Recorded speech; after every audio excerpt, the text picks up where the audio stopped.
for both the Phillies and the Rangers, having success through free agency, now both in the League Championship Series.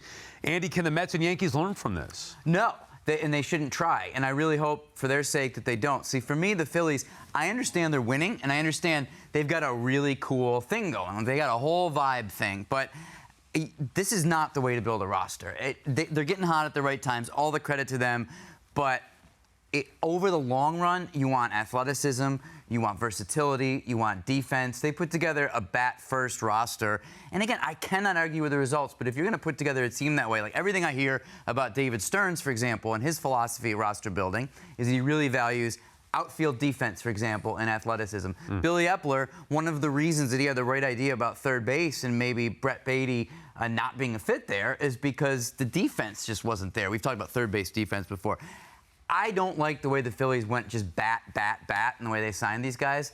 They're in the NLCS for the second straight year, but it's not how a roster should be built, I don't think. I would say the only thing that I would caveat to that, because I agree with you, it's usually pitching and defense wins championships, and you can slug your way through a regular season, but you're not going to slug your way through the playoffs. Both teams that are kind of, showing their stuff right now in the playoffs, Texas on one side, and the Phillies, both have sort of slugged their way through the regular season and are still doing it in the postseason. I would say that the one thing that the Phillies were cognizant of, and I think did a good job of, is filling some holes in the bullpen, because they have a couple of decent starting arms. Certainly Zach Wheeler is among the elite. Aaron Nola, I think, is among the top tier as well.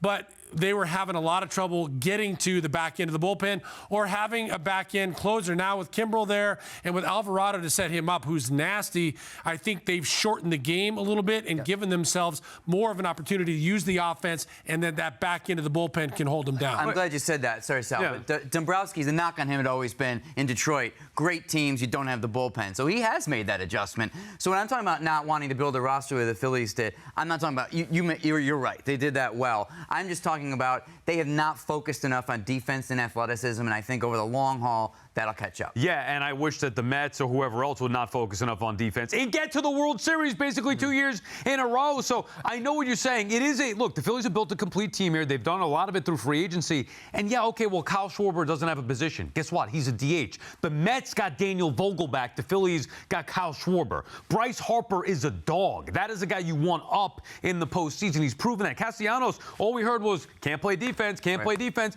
Dude's hitting home runs every postseason. It's unbelievable. So there's something to it.